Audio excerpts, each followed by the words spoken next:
J'accueille aujourd'hui Jad Assouné, ou Jad, un artiste en multiples talents. Il est acteur, producteur et chanteur. Pour ceux qui suivent la télé québécoise, ils vont le voir dans la série Alerte. Il a déjà joué dans la série Shadow Hunters, qui est passée sur Netflix. Mais aujourd'hui, on parle avec Jad à propos de la sortie de son single qui s'appelle Éphémère. Bienvenue à toi, Jad. Merci Samir, ça me fait tellement du bien d'être ici et de parler de mon art. Moi, je trouve ça super, j'apprécie beaucoup. C'est avec plaisir. Alors, dites-moi, Jad, c'est quoi le projet Éphémère, cette chanson qui est aujourd'hui qui est sortie à la radio, mais je sais qu'il y a quelques jours, elle est déjà sortie. Vos followers sur Instagram la connaissent, ils connaissent un petit extrait, ils sont à plus de 300 000. Donc, parlez-nous de Éphémère. OK, Éphémère, c'est ma nouvelle chanson, c'est ma première chanson en français. Donc, j'ai commencé à sortir de la musique il y a peut-être 2 ans, vraiment genre 1 an de single en anglais, tu sais, parce que je suis plus dans le côté anglais, parce que j'ai étudié en anglais, ce qui est très intéressant en fait.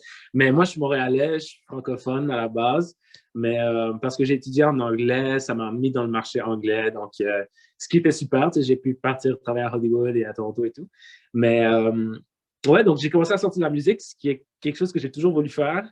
Et puis maintenant, avec ce nouveau rôle à TVA en français, ben, c'était juste comme le bon move, je dirais, de faire. Et j'ai commencé à travailler avec une nouvelle équipe, une petite équipe, et on s'est dit, pourquoi on ne fait pas en français? Pourquoi on ne fait pas en français? Allez, comme on ride le momentum de la série française et aussi on avait accès à l'industrie de la musique en français beaucoup plus. Et c'est un petit peu plus intime comme marché, mais c'est gros aussi, tu sais. Alors c'est ça. Puis on s'est dit, on s'est rencontrés en studio, on a commencé à écrire. Ça s'est passé vraiment comme naturellement, vraiment que rapidement, la chanson est juste sortie. Puis je voulais comme rappeler aux gens un peu le feeling du nightlife qu'on a perdu cette année. Et, euh, et se donner ce genre de moment que des gens ont la connexion dans un club en dansant avec les lumières et tout, mais aussi, c'est plus profond que ça. Éphémère, ça veut dire tellement de choses. La vie est éphémère elle-même. Puis la musique, pour moi, c'est une façon de créer une genre d'existence éternelle. Euh, donc, c'est ça. Je voulais juste faire danser les gens et leur rappeler du fun de la vie qu'on a peut-être oublié un petit peu ces jours-ci. Tout à fait. Et c'est vrai qu'elle est joyeuse quand même. C'est une ambiance de club, tout ça. Ouais. Mais vous dites que vous vous êtes inspiré de la mythologie pour ce texte-là. Comment ça s'est passé, ce lien avec la mythologie? Et avec qui avez-vous travaillé Donc, cette chanson? j'ai C'est avec quelle travaillé équipe? avec 2 personnes. Le producteur, c'est Luca, the producer, et May Wells, qui est une artiste aussi indépendante. Elle aussi, a fait la musique anglaise, française, et elle passe à la radio et tout. Là. Puis on s'est rencontrés comme ça dans la vie, juste comme c'était une connexion instantanée. Et elle est super bonne. Elle écrit des super chansons. Donc c'est la voir dans mon équipe, c'était vraiment quelque chose que je dirais qui a vraiment élevé mes paroles, mes lyrics, parce que elle veut toujours pousser pour trouver le mot parfait et tout. Puis moi, j'arrive avec, oui, mon inspiration de mythologie et tout. Donc, mais la façon que je le fais, c'est plus d'une façon genre subliminale. Et c'est surtout plus dans mes visuels, dans mon vidéoclip et des choses comme ça. Mais on essaie de garder un genre de fantaisie, de mots qui nous transportent un petit peu plus d'une manière poétique. Et oui, je suis très inspiré par la mythologie et tout, mais surtout par l'histoire ancienne des humains, des trucs qui est un petit peu... Tu sais, je veux élever le tout, genre, je veux vraiment rendre les choses fantastiques. Donc, c'est le choix des mots, je dirais, dans la chanson qui rend la chose. Parce que littéralement, c'est vraiment une chanson de club. Tu rentres, tu danses, tu te connectes avec quelqu'un, tu sais. Mais dans les mots qui sont utilisés, les choses comme ça, et surtout dans les images et dans les vidéos, c'est là qu'on va vraiment voir l'inspiration mythique. Mais les occasions d'aller en club dans un contexte de Covid, c'est pas évident, mais on va quand même l'écouter. Mais en même temps, les gens peuvent vous voir à l'air. D'où est-ce que vous vient votre talent d'acteur? Il est quand même. Vous avez une présence, mais elle est naturelle. Est-ce qu'il y a quelque chose derrière? Avez-vous fait des études sur ça? Est-ce que vous avez... Merci, j'apprécie. Oui, oui, j'ai étudié en théâtre. Euh, Et après, j'ai fait une formation en télévision, mais c'était plus comme un mentorship de 6 mois pour se concentrer sur la télévision et le cinéma. Euh, mais j'ai commencé à faire ça quand j'avais 10 ans, vraiment, quand j'étais jeune. J'ai comme compris un petit peu, je sais pas comment, mais j'ai compris que je pouvais le faire. J'observais, tu sais, au début, il y avait beaucoup de pression, genre, qu'est-ce que tu veux devenir quand tu vas grandir dans les écoles et tout. Et genre, ils nous faisaient des genres de journées carrière. Et je me rappelle, je suis allé voir un acteur qui est venu nous parler. Il expliquait sa carrière, qu'est-ce qu'il fait, des trucs comme ça. Puis je me rappelle, je suis sorti de là, puis j'étais genre, ouais, je pense que je peux le faire. Puis c'est vraiment étrange parce que tous les adultes me disaient, tu sais que c'est difficile, tu sais que tu peux pas le faire, tu sais que c'est quoi, c'est pas. Mais moi, je savais que je pouvais. Puis je sais pas, j'ai suivi ce feeling. J'ai pris toutes les opportunités que je pouvais de vraiment pratiquer là-dedans. J'ai fait toutes les pièces de théâtre que je pouvais à l'école. J'ai vraiment toutes les opportunités qui sont venues, je les ai prises. Et j'ai développé une technique, un talent, je sais pas, ça a juste évolué de là.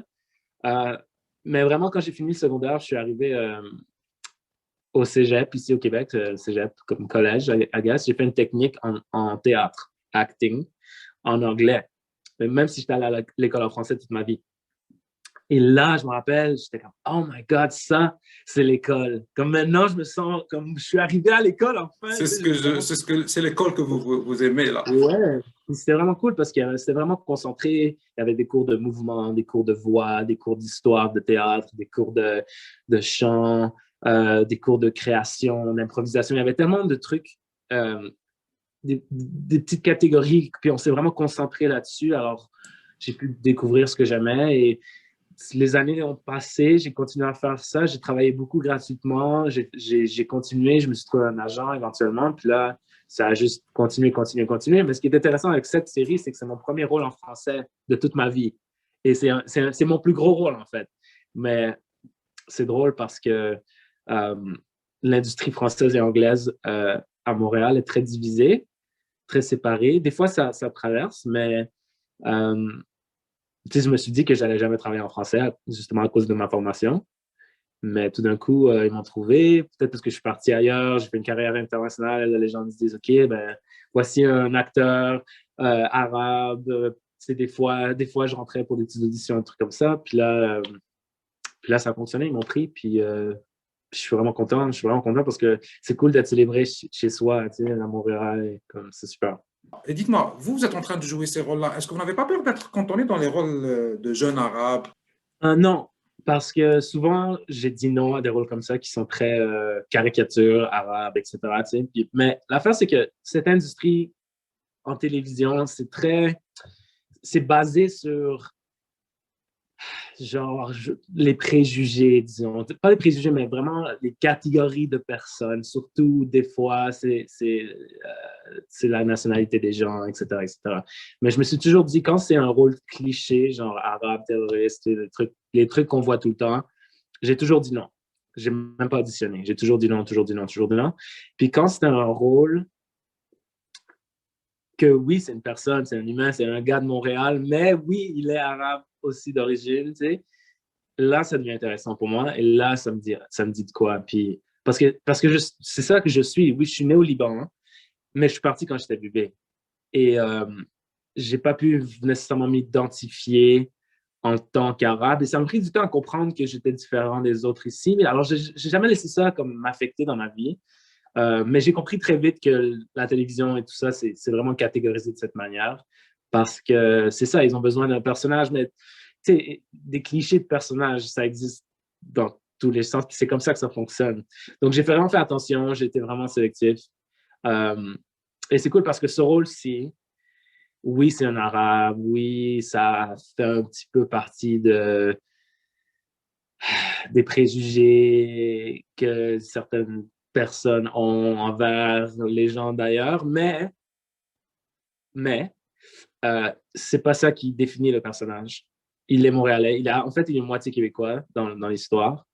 Et, euh, et tout ce cliché de terrorisme, etc., est renversé.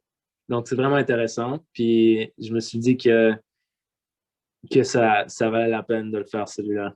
Parce que parce que j'ai vu une personne, j'ai vu un Montréalais, j'ai vu quelqu'un qui a des origines, mais que ça ne définit pas le personnage. Puis c'est vraiment ça qu'il faut faire, qu'il faut continuer de faire. Mais tu sais, des fois, il y a des gens qui prennent des rôles et qui vont travailler toute leur vie justement pour jouer l'arabe ou le latino.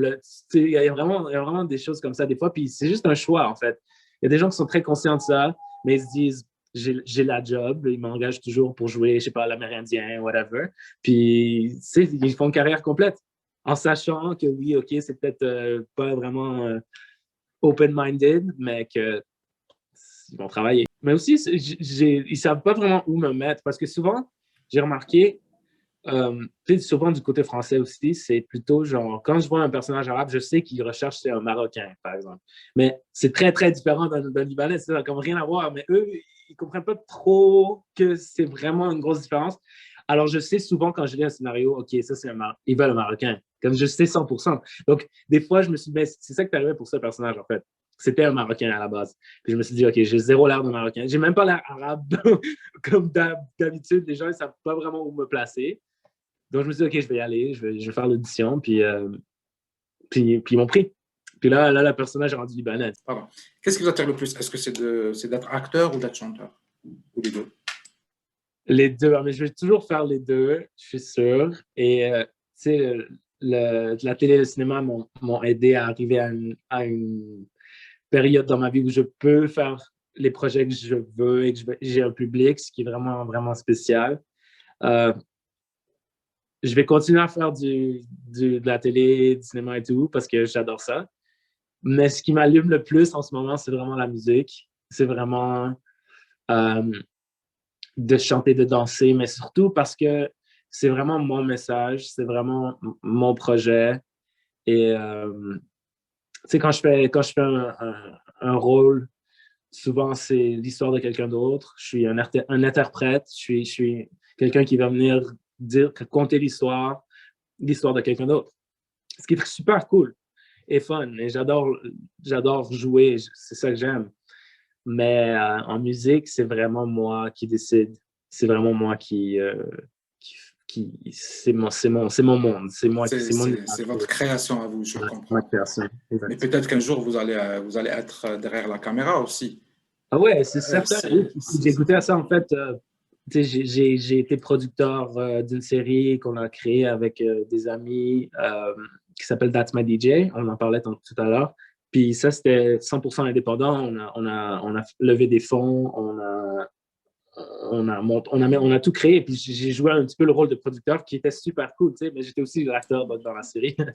mais mais il y a une satisfaction vraiment, vraiment cool qui vient d'être producteur et de créer un projet et de le voir se réaliser comme ça. C'est vraiment quelque chose de bien. Et oui, je suis sûr que dans plusieurs années, je vais changer un petit peu d'angle, tu sais, parce que je veux pas être jeune pour toujours. Puis, je sais pas, je vais avoir envie de donner l'opportunité à quelqu'un d'autre, d'aider une autre personne ou, tu sais, de jouer un nouveau rôle. Parce que c'est toujours intéressant de changer les choses, tu sais. Des fois, je me dis, genre, est-ce que je vais être capable de faire ça pour le reste de ma vie? Genre, faire des auditions, avoir un rôle, jouer. Tu sais, c'est vraiment nice, mais en même temps, je sais pas, ça prend beaucoup de ma vie d'une manière, parce qu'il faut vraiment que je me mette, je m'y mette, que je me concentre, que je rentre dedans, tu sais. Puis c'est des situations, surtout comme Alerte, c'est comme des situations extrêmes où je, moi, en tant que personne, j'ai jamais vraiment vécu ça, mais il faut que je me mette dedans comme si c'était moi. Tu sais, tout le monde meurt autour de moi, comme je me fais attaquer. Tu sais, des choses comme ça que, genre, que c'est quand même, ça peut être lourd des fois. Donc, des fois, je me questionne puis je me dis, est-ce que je veux faire ça pour le reste de ma vie? Surtout parce que le processus, tu sais, ce que les gens ne voient pas, faire des entrevues, des auditions, pour montrer aux gens, oui, je suis bien pour le rôle, prenez-moi. Tu sais, c'est vraiment quelque chose. Ça prend beaucoup. Donc, c'est pour ça que je suis un peu en train de me dire, puis c'est pour ça que je suis en train de créer quelque chose d'autre avec la musique et tout, parce que c'est, c'est différent, c'est plus genre actif, c'est plus genre, puis je me perds là-dedans. votre présence à la télévision ou bien sur Netflix, ce n'est pas juste les séries. Vous avez aussi participé à Canada's Drag Race 2020. Pourquoi ce Oui, choix d'aller vers ça? Est-ce que c'était mais important pour vous? c'est un rêve, oui, c'est tellement important parce que, donc j'étais un juge invité pour un épisode, puis ce qui était un de mes rêves, parce que c'est une de mes séries préférées, RuPaul's Drag Race, l'art que ça montre, euh, ça brise les stéréotypes, ça brise les préjugés. C'est vraiment quelque chose que je pense qu'on a besoin de réaliser dans la vie en général. Et j'adore cette forme d'art parce que c'est du théâtre élevé. Et il y a tellement de formes d'art mis ensemble parce que c'est vraiment des artistes de performance, mais aussi des designers de costumes, des make-up artists. C'est comme c'est vraiment de la fantaisie, en fait. La fantaisie. Puis c'est pas juste des hommes qui interprètent des femmes. Des fois, c'est des femmes qui interprètent des hommes. Des fois, c'est des gens qui sont différents. C'est toutes sortes de choses. Puis il y a vraiment plus de limites là-dedans. Puis même dans cette émission-là, elle-même, ils ont brisé les stéréotypes qu'il y a dans ce monde-là de drag et tout.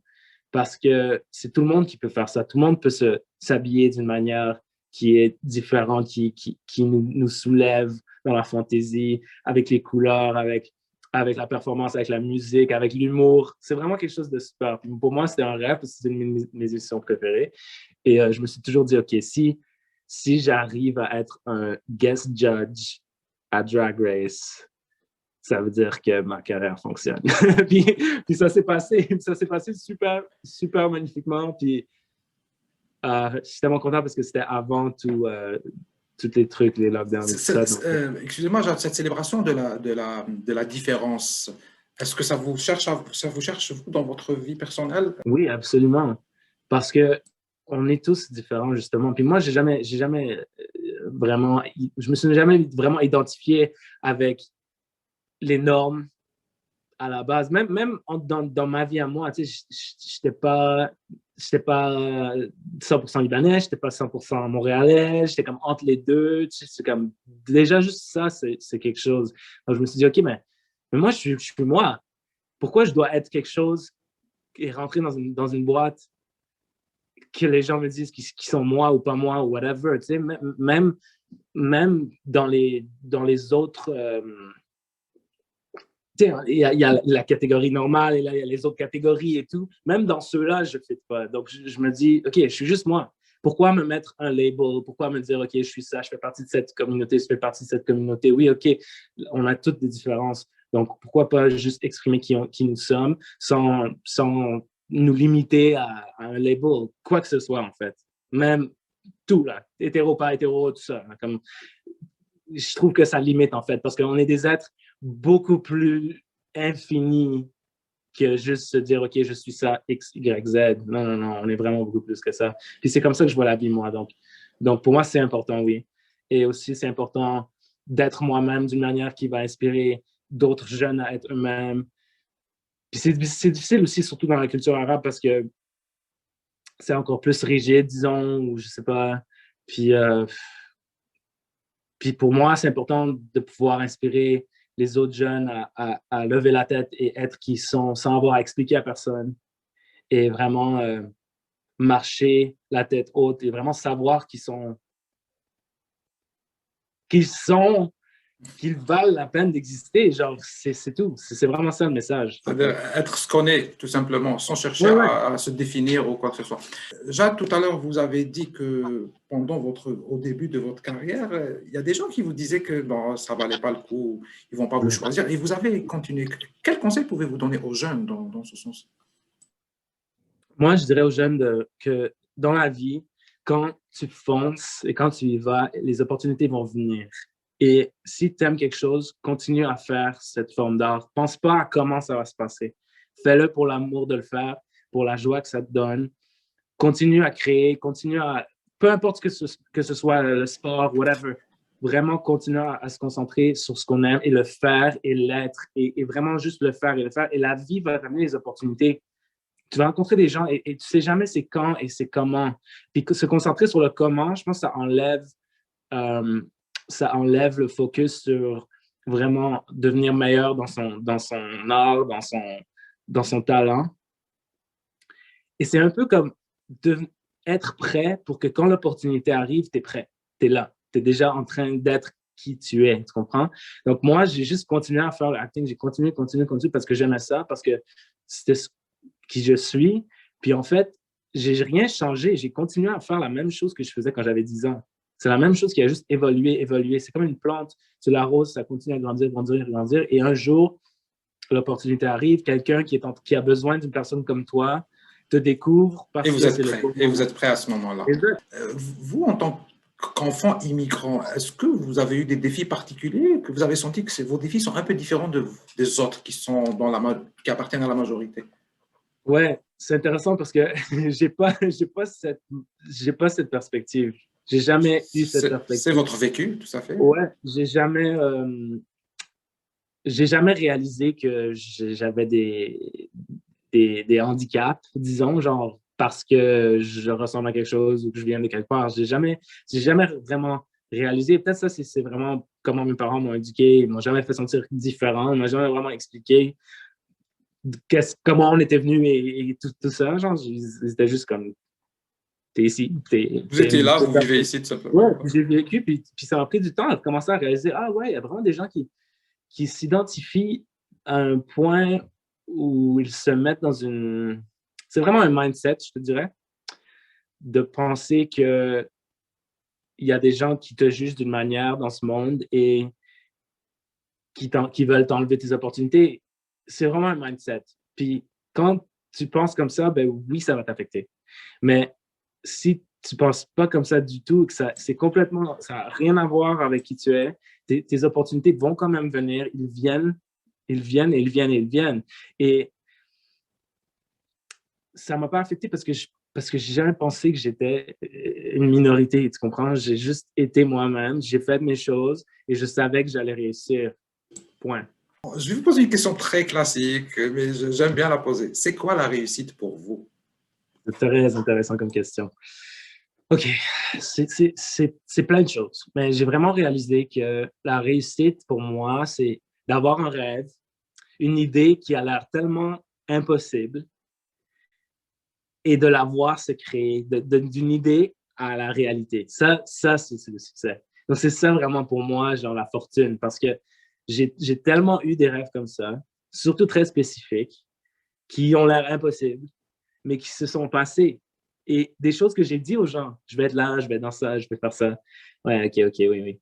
Puis là, boum. Puis là, tu vois, les gens non seulement le voient, mais moi, j'ai la joie de vivre cette progression de rêver, à prendre action parce que je suis inspiré à waouh, la réalité devient ce que j'ai rêvé. Puis ça, pour moi, c'est le succès.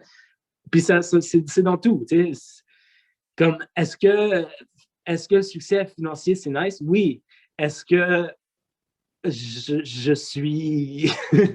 Comme c'est drôle parce que les gens perçoivent autre chose complètement de la réalité. Tu sais. Moi je suis pas rendu à une place où que tout marche, genre, je n'ai plus besoin de travailler. Non, du tout, là. Moi, je dois continuer. Je continue. Pour moi, je suis pas encore arrivé, mais je pense que j'y arriverai jamais. Donc, c'est vraiment la joie de voir les choses se réaliser, puis comme le fun que c'est de vivre tout ça. Moi, c'est ça le succès. Puis le Mais reste, vous êtes sur une track qui semble bonne quand même, comme on dit. ouais, Vous êtes sur une track c'est qui ça. semble bonne. Écoutez, je vous remercie beaucoup, Jade. Je rappelle que vous venez de lancer une chanson qui s'appelle Éphémère. Cette chanson, elle est sur toutes les plateformes Spotify, toutes les plateformes que les jeunes connaissent. Ouais. Et déjà, vos 340 000 abonnés sur Instagram la suivent déjà. Écoutez, nous vous remercions beaucoup pour votre participation. Merci, Samuel, c'est vraiment gentil. J'apprécie tellement.